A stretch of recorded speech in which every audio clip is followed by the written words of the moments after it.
Hey, what's up guys? It's Ben. Today I'm coming with another video. Today I'm going to be analyzing Wind River. The movie stars Jeremy Renner, who plays a hunter who's a part of the U.S. Fish and Wildlife, but he also works for an Indian reservation, as I said, as a hunter in Wyoming. Elizabeth Olsen comes in because there's a murder, or a dead body, but they think it's a murder, and so the FBI agent comes in, who's Elizabeth Olsen, to try to figure it out. And this movie is fantastic, is my short thoughts, right? I really loved how they told the story, and I loved the cinematography and how they approached the story. It was fantastic. Jeremy Renner's performance, I loved Elizabeth Olsen's performance, and I loved pretty much the entire cast. So I'm going to get into spoiler territory pretty quick here. So anyways, spoiler warning. So the first part that I want to go into depth with more in this movie is the environment. So there are two main environments that they use. The first is just like the snowy mountains. You know, it looks very cold and desolate, but it is very pretty too. The snowy mountains are very pretty, and that's a part of it, but it's very cold and unforgiving. And they want you to feel that, particularly in those scenes, because those scenes, a lot of times people die, or it's dangerous. They make sure to let you know that it's dangerous, but there are two scenes where people die in the snow. And so they want to portray that it's pretty, but it's also unforgiving. And that's the kind of environment that they're living in. The second part of it is a lot of times, like in town, I think outside of the mountains, it's very gray. And I think that's just showing that these universe and these characters they feel hopeless and alone. And just kind of a rundown environment. It's really desaturated. And I think that really helps with the movie to convey the themes within it, which I will get into. So this movie is heavily about Jeremy Renner's character and his own personal demons. So this is a definite spoiler warning. Jeremy Renner is dealing with a lot of things. His divorce, the fact that he still has a son, and they got to split time. And then later on through the movie, it's revealed why they got divorced, or they don't exactly say it, but you know, is they had a daughter at one time and she got killed. And I think that pushed them apart. And actually it connects back around because this movie is about a girl who goes missing, and it's a rather similar situation, and so it puts Jeremy Renner back where he was a couple of years ago. It was more than a couple of years, but I think it was 3. But yeah, a bit ago, it puts him right back there, and it's close to home because he's friends with her father, and the girl who's dead was friends with his daughter. This movie is very well written because it brings it back around with Jeremy Renner's character. He's the main character of this movie, and so what they do is they have Jeremy Renner's character daughter died several years ago. They found her dead in the snow. And that's what happened to this girl. And this girl was friends with his daughter, and he, I think, to some extent, is friends with the girl's dad. And so it just kind of hits back close to home because he's in a similar situation to what he was several years ago. And that was brilliant writing. It made him really a more full character because he had so much emotion packed into his performance, and he really brought it. You could tell how hard this was for him, like, because so much reminded him of his daughter and what happened to his daughter.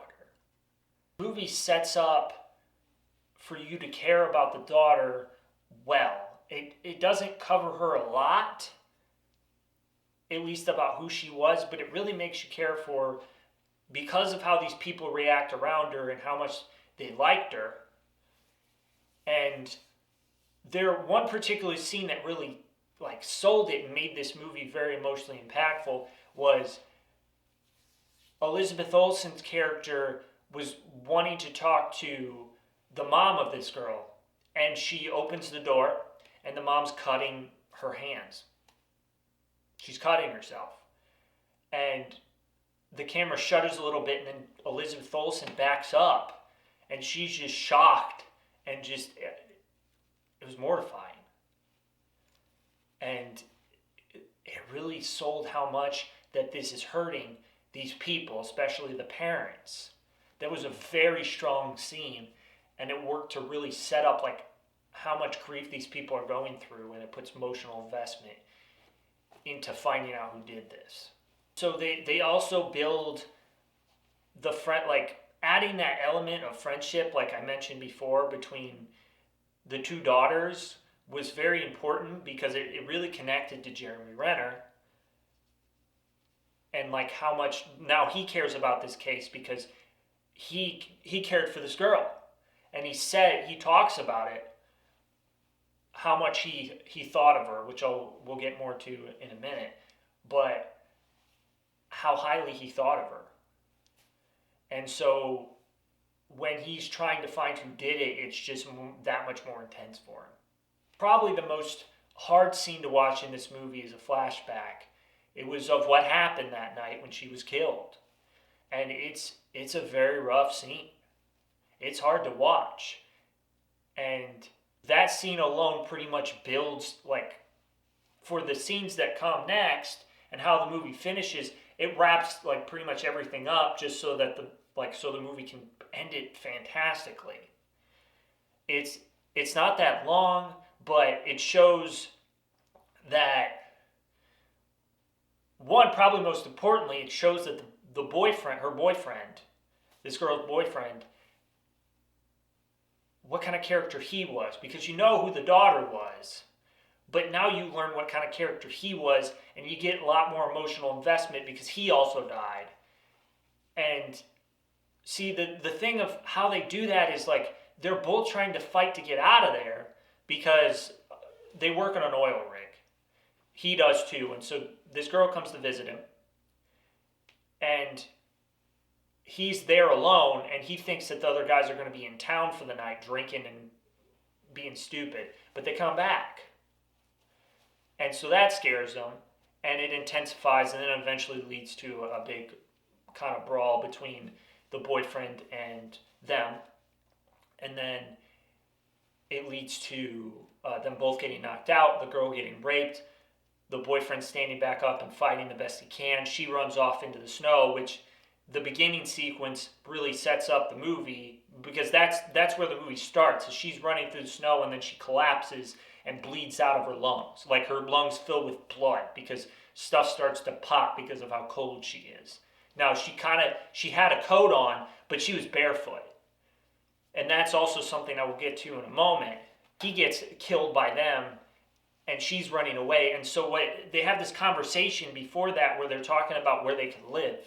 And he talks about a place that he really, really liked, and he felt happy. And she felt happy then. I'm like, yeah, we should go there. And so it gave a small connection, but it gave it everything it needed. Because he cared about her. You could see it, especially as he was fighting them off, how much, like, he was going against 6, 7 guys. He was actually doing pretty decent, honestly. None of them really went down, but you can see it. They got shiners, and because they make a reference to that in the movie, because a couple of them look bang up when the police come. And so they got a couple of shiners. So it just gives a lot of emotional impactedness to the movie. And so then, right after that, so right before the flashback sequence, the police, including the FBI agent, Jeremy Renner's off somewhere, which is important. He's hiding, but he's basically covered. He's going to snipe him down. That's what happens, because he's kind of the outside protection. But they have some police officers from local police, the tribal police, and then Elizabeth Olsen's character. And it gets pretty tense, and they almost fire on each other, but they stop, and then they go up to the door of the trailer, and then the flashback hits, and then it gets back, and Elizabeth Olsen gets shot by a shotgun through the door by the guy who raped the girl. The girl's name is Natalie, which I should have just said that. A bunch of people die. A couple of the oil riggers get away, kind of. Well, they're still alive. I think there's like 3 of them, but they all get shot. Like all 3 of them get shot by Jeremy Renner's character. He snipes them down. Elizabeth Olsen does get one of them though. She does, too. But then what happens after that is Jeremy Renner chases after Pete is his name, the one who raped Natalie.